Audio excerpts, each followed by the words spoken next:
Let's explore my Fakemon region, the Cornera region, and the cast of characters you can find within it.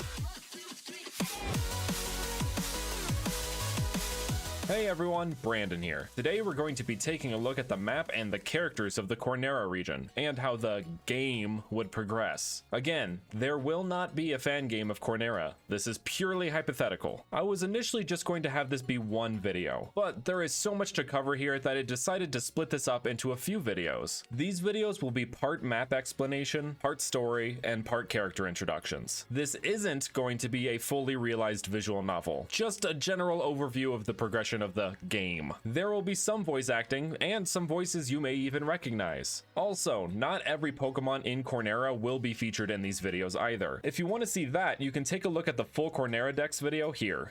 Before we get into the characters and map of the Cornera region, make sure to hit that like button, subscribe, and hit that notification bell to keep up to date with future videos. There is tons of incredible Fakemon content on this channel aside from the Cornera region, so make sure you don't miss it. Alright, so let's get started with where all Pokemon adventures begin, choosing your character. Let's meet your 3 player options. We have Avery, your average boy character, who is also the first canonically blonde boy character, Kaya, the girl character, who is canonically Native American, and her outfit is inspired by Native American clothing, and lastly we have Sky. They are canonically black and non-binary, and they would be referred to using they/them pronouns throughout the game. All player characters would be customizable and would have access to any clothing option, regardless of gender. After picking your character, you would of course begin your journey in the starting town. This is Hearthtown. It is based on Loveland, Colorado, a town that fully leans into the brand of love. Unlike most starting towns, I decided to put it at the top of the map, right next to the Pokemon League. I imagine your character has always had an aspiration to beat the Pokemon League, with it being so close. But in Hearthtown is where the player would meet the 2 professors of the region. Hey there, I'm Professor Spruce. I study the DNA of Pokemon. And I'm Professor Aspen, or I guess I should say Spruce. Still getting used to being married to this handsome lug. I'm a Pokemon paleontologist.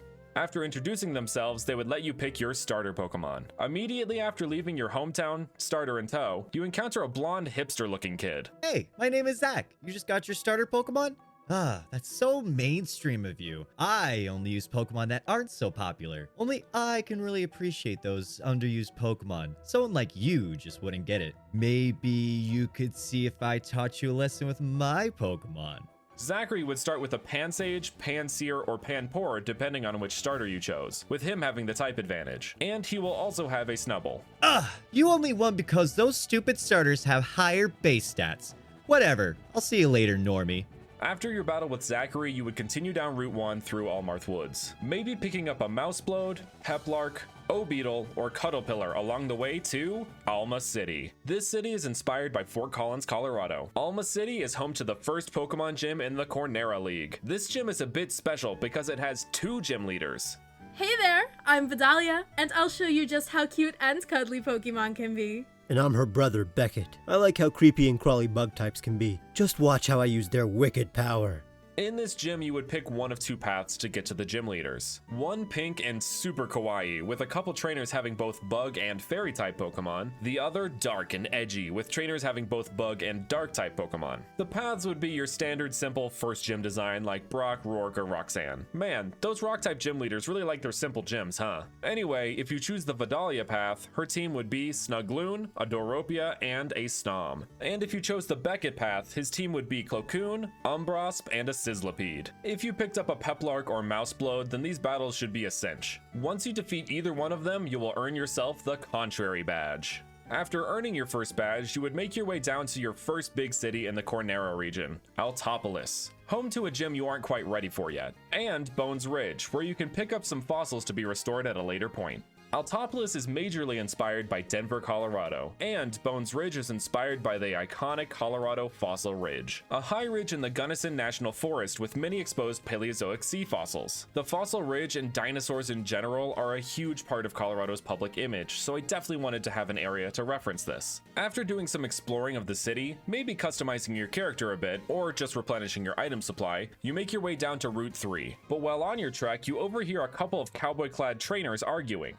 No, you loony! It's my turn to use the shadow Pokemon the boss gave us. Nuh-uh! You used it on the last Yellow Belly and took their Peplark, remember? Wait, what are you looking at, you little varmint? Hey, why don't we battle this namby-pamby? And whoever beats him worse gets to use the shadow Pokemon next. All right, deal.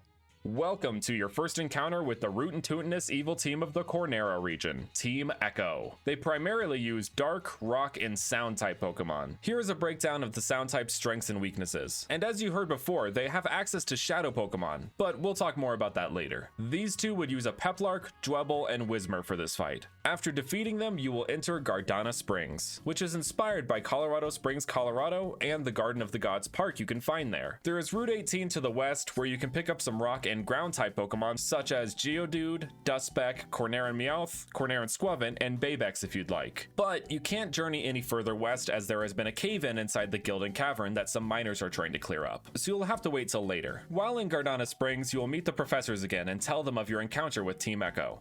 Oh, Team Echo. Those hooligans are always stirring up trouble and stealing trainers' Pokemon. Be wary of them, Brandon. You may have defeated them this time, but their boss is not to be trifled with. On a lighter note, some of my fellow fossil researchers have a lab here in which you can revive any fossil you may have discovered at Bones Ridge. Upon heading to revive said fossils, Professor Aspen will teach you about nucleotypes, the gimmick of this region that Professor Aspen and Spruce discovered through their combined research. If you want more details on nucleotypes, check out this video here. Thanks to nucleotypes though, the fossils you revive will no longer have that rock typing, except in cases like Aerodactyl, whose typing was originally part rock. While there, you would also run into a scientist with a very serious expression. Oh, hello there. What might a trainer like you be doing here? Oh, Professor Aspen told you to come here?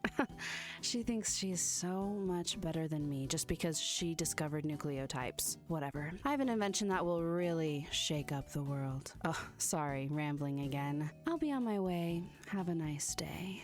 After that little excursion, you will make your way across routes 4 and 5, in which you can pick up some water types such as Python, Magikarp, or Psyduck. Or you could even find the regional Pika clone Denkibi along the way. Before you enter the next town, you are stopped by Zachary. What's up, Normie? Ready for another battle? I trained my Pokemon up, so I'll definitely win. This time, Zachary will have evolved his Elemental Monkey, which has fairly high stats for this early on in the game and may present a challenge. He will also have the Snubbull from before, but also a Smeargle and an Illumise. Ugh! Why is it so hard to win with these Pokemon? What am I doing wrong?